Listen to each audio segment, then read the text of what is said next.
आज की डेट तक हम सक्सेसफुली 15 दिन कंप्लीट कर चुके हैं अपने स्केड्यूल के। और इन 15 दिन में हमने काफ़ी कुछ अचीव किया है। हमने 2 फुल टेस्ट दिए हैं साथ में, प्लस रिवीजन किया है और जीएस को, हिस्ट्री, पॉलिटी, ज्योग्राफी को लगभग आधा ख़त्म कर लिया है। टेक्निकल के भी 6 सब्जेक्ट के इम्पोर्टेंट 5-5 चैप्टर हमने किए हैं।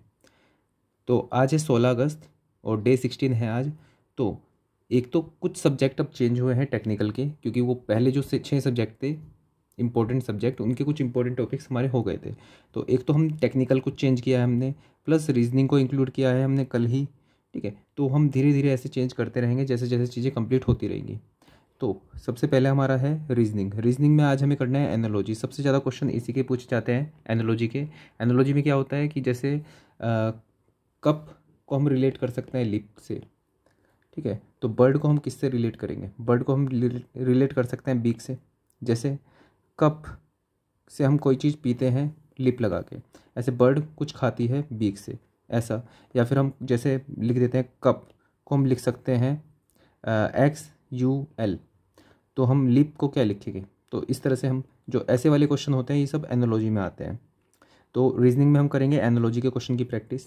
हिस्ट्री के अंदर हम क्या करेंगे? फ्रीडम स्ट्रगल के बारे में पढ़ेंगे। मॉडर्न हिस्ट्री का सबसे ज़्यादा इंपॉर्टेंट टॉपिक, इससे लगभग एक क्वेश्चन तो आना ही आना है। 99% चांसेस पूरे होते हैं कि फ्रीडम स्ट्रगल से क्वेश्चन आएगा। तो इसके अंदर हम क्या करेंगे? प्री कांग्रेस पीरियड हमने रिपन तक कंप्लीट कर लिया था। ठीक है, रिपन के बाद 1885 में जो हमारे पास Congress, INC, Indian national Congress की फॉर्मेशन हो गई थी, तो उससे पहले के ऑर्गेनाइजेशन प्री कांग्रेस पीरियड में आएगा। ठीक है, और चलो इसको देख लेते हैं PDF से। तो हमने रिपन तक देख लिया था, अब तक रिपन तक पढ़ चुके हैं हम। आगे हम पढ़ते हैं। तो अब 1885 में जो कांग्रेस का फॉर्मेशन हो गया था, तो प्री कांग्रेस ऑर्गेनाइजेशन दे रखा है, इसकी रीडिंग मारनी है आपको, इसको पढ़ना है थोड़ा सा। ठीक है, जो स्टार मार्क है उनको थोड़ा ध्यान से पढ़ना और याद कर लेना उनको तभी के तभी। ठीक है, प्लस इंपॉर्टेंट सेशन जो कांग्रेस के हुए वो सब। ठीक है, 1885 से 1947 तक जितने भी कांग्रेस के इंपॉर्टेंट सेशन हुए हैं एक बार रीडिंग मार लेना, याद करने की कोशिश कर लेना। लगा एक साथ याद करने का फ़ायदा ये होगा कि जैसे 1906 आएगा, 1917, 24, तो जब आप मॉडर्न हिस्ट्री को आगे पढ़ते रहोगे तो ये बीच में आते रहेंगे इंपॉर्टेंट सेशन, तो वहाँ से आप को रिलेट कर पाओगे कि आप ये पहले ही याद कर चुके हो। तो जब हम एक टाइमलाइन की तरह मॉडर्न हिस्ट्री को पढ़ रहे होंगे तो उस टाइम पे जब आप ये रिकॉल कर पाओगे तो मतलब चीज़ें जुड़ जाएंगी एक दूसरे से। ठीक है, तो ये इंपॉर्टेंट सेशन एटलीस्ट एक बार देख लेना अच्छे से, क्योंकि आगे जाके तो रिवाइज हो ही जाएंगे ये, तो ये याद हो जाएंगे तो अच्छा होगा। ठीक है, प्लस कुछ फैक्ट्स दिए हुए हैं वो पढ़ लेना, किसने किसके बारे में क्या बताया था। ठीक है, जैसे डफरिन ने क्या बोला था, माइक्रोस्कोपिक एंटाइटी बोला था इसको, कांग्रेस को। तो ये चीज़ें, और प्लस मॉडरेट फेज़ जो था 1885 से 1905 तक मॉडरेट फेज़ था, उसके बाद एक्सट्रीम फेज़ स्टार्ट हो गया था। तो मॉडरेट फेज़ आपको पढ़ना है। ठीक है, अचीवमेंट्स पढ़नी है उसकी बस। एक्सट्रीम फेज़ से पहला पहला आपको पढ़ना है रिपन जब खत्म हुआ था उसके बाद तक। यह है हिस्ट्री का स्केड्यूल आज का। ज्योग्राफी में आपको पढ़ना है इंपॉर्टेंट वाटरफॉल्स पढ़नी है एक तो, और वाटर ट्रांसपोर्ट के अंदर जितना भी वाटर ट्रांसपोर्ट के अंदर दे रखा है वो सब आपको कंप्लीट करना है। प्लस पॉलिटी के अंदर आपको क्या करना है? जुरिस्डिक्शन ऑफ सुप्रीम कोर्ट, यहाँ से करना है आपको। हाई कोर्ट को पूरा कंप्लीट करना है, इसके बाद हाई कोर्ट तक, हाई कोर्ट को इंक्लूडिंग हाई कोर्ट आपको कंप्लीट करना है पॉलिटी के अंदर। आज हम कुछ रिवीजन के लिए नहीं रख रहे हैं क्योंकि ये खुद से अपने आप में ही थोड़ा बड़ा सेशन है, और हम सैटरडे संडे को इसको करने की कोशिश करेंगे। हमारा जो अभी एम रहेगा, हमारा एम ये रहेगा कि 31 अगस्त तक हम हिस्ट्री, ज्योग्राफी और पॉलिटी के तीनों के तीनों नोट्स एटलीस्ट एक बार देख लें, थोड़ा सा रिवाइज कर लें, पढ़ लें थोड़ा सा। बहुत अच्छा हुआ तो हम इनको रट लें अभी के अभी। सितंबर में और अक्टूबर में रटेंगे हम इसको, सिर्फ इसको ही रटेंगे, लेकिन अभी हम इसको पढ़ लेंगे तो आगे आसानी होगी हमारे लिए।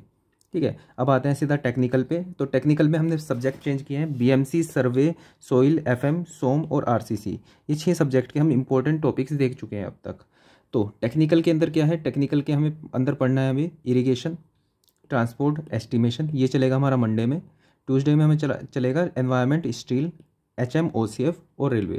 देखो FM के अंदर HM, OCF मैंने यहाँ पे डाला था, लेकिन OCF का सिर्फ एक दिन हुआ था, तो OCF शायद कंप्लीट नहीं हो पाया हो आपको, इंपॉर्टेंट भी था। तो एक दिन हम HM, OCF रखेंगे और एक दिन रेलवे रखेंगे, क्योंकि ये आपस में ही मतलब छोटे छोटे टॉपिक हैं ये। तो आज आपको इरिगेशन और हाइड्रोलॉजी दोनों एक साथ कंबाइन करके देखना है। तो इरिगेशन और हाइड्रोलॉजी में क्या करना है आपको? रन ऑफ एंड हाइड्रोग्राफ, ये सेकंड चैप्टर पड़ता है आपका इरिगेशन में, जो आपके पास SSC JEE की IAS मास्टर की PYQ है। तो उसके सारे PYQ आपको कंप्लीट करने हैं पहला। ठीक है, वो कंप्लीट करने के बाद आपको थ्योरी में अलग से नहीं जाना नोट्स में, पहले इसको कंप्लीट कर लेना। उसके बाद ये कंप्लीट होने के बाद, जैसे हमने 2 घंटे असाइन किए हुए हैं एक टेक्निकल को, तो आपके पास टाइम बचता है इसके अंदर, तो आप क्या करेंगे, IAS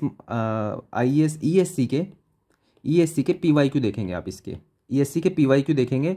जो छोटे छोटे होंगे जैसे स्टेटमेंट्स वाले हैं उनको छोड़ देंगे, सिंपल सिंपल जो न्यूमेरिकल है उनको देख लेंगे। जैसे किसी क्वेश्चन के अंदर 4 स्टेटमेंट वाला क्वेश्चन है तो अभी के लिए उसको छोड़ देंगे, ठीक है। आपको इसके अंदर से छांट के इसके अंदर हाइड्रोलॉजी के रन ऑफ एंड हाइड्रोग्राफ्स के क्वेश्चन करने हैं। कहाँ से? ESC से। पहले PYQ करना है SSC JEE से, और उसके बाद ESC के आपको क्वेश्चन देखने हैं कुछ इरिगेशन और हाइड्रोलॉजी के। उसके बाद ट्रांसपोर्ट, ये आपको 2 घंटे से एक्स्ट्रा नहीं करना है फिर, ठीक है। कि ऐसा नहीं कि ESC के आप क्वेश्चन करते ही रह जाओ, उसमें वैसे काफ़ी टाइम लगता है, लेकिन आपको SSC के पहले करने हैं और 2 घंटे पढ़ना है इसको बस सिर्फ, ठीक है। ट्रांसपोर्ट के अंदर आपको पेमेंट डिज़ाइन पढ़ना है, पेमेंट डिज़ाइन में भी यही करेंगे आप। वैसे PYQ इसके थोड़ी ज़्यादा है शायद SSC JEE के, तो पहले आप वो करोगे और उसके बाद सीधा आप ESC पे जंप करोगे। ऐसे ही छोटे छोटे जो ESC के क्वेश्चन होंगे वो आप करेंगे। और फिर एस्टिमेशन कॉस्टिंग में तो खुद से ही 223 क्वेश्चन है SSC JEE की PYQ में, तो इसे धीरे धीरे हम करेंगे। 2 घंटे में आप जितने क्वेश्चन कर सकते होंगे, ठीक है, वो आपको करने हैं। और इन क्वेश्चन से आपको नोट्स पे जंप करना है, नोट्स पढ़ के क्वेश्चन नहीं करने हैं। अब जैसे आपके पास कोई क्वेश्चन आया, रिडक्शन का, डिडक्शन का क्वेश्चन आया आपके पास, तो आपको पहले क्वेश्चन को देख लेना है और उसके बाद फिर वहाँ से आपको नोट्स पे जंप करना है, ठीक है। और फिर डिडक्शन वाला सारा देख लेना है एक बारी में। तो इस तरह से आपको की अप्रोच रहेगी इसके अंदर ये करने की। और ट्यूसडे को हम इन्वॉल्व करेंगे एनवायरनमेंट, स्टील, रेलवे या फिर HMOCF। सो ये है आज का स्केड्यूल 16 अगस्त का। होपफुली कल से आपके लिए टेक्निकल की वीडियोस आना स्टार्ट हो जाएंगी। सो आज का स्केड्यूल ये रहा। करंट अफेयर आप अपनी तरफ से पढ़ते रहिए, ठीक है, उसे मत छोड़िएगा किसी भी तरह से। जैसे मैगजीन से पढ़ना है वो पढ़ लो, द हिंदू से पढ़ना है उससे पढ़ सकते हो, जो भी आपकी इच्छा हो उससे आप पढ़ते रहो, लेकिन डेली पढ़ते रहो आधा घंटा current affair. So that's all for this video. Thank you.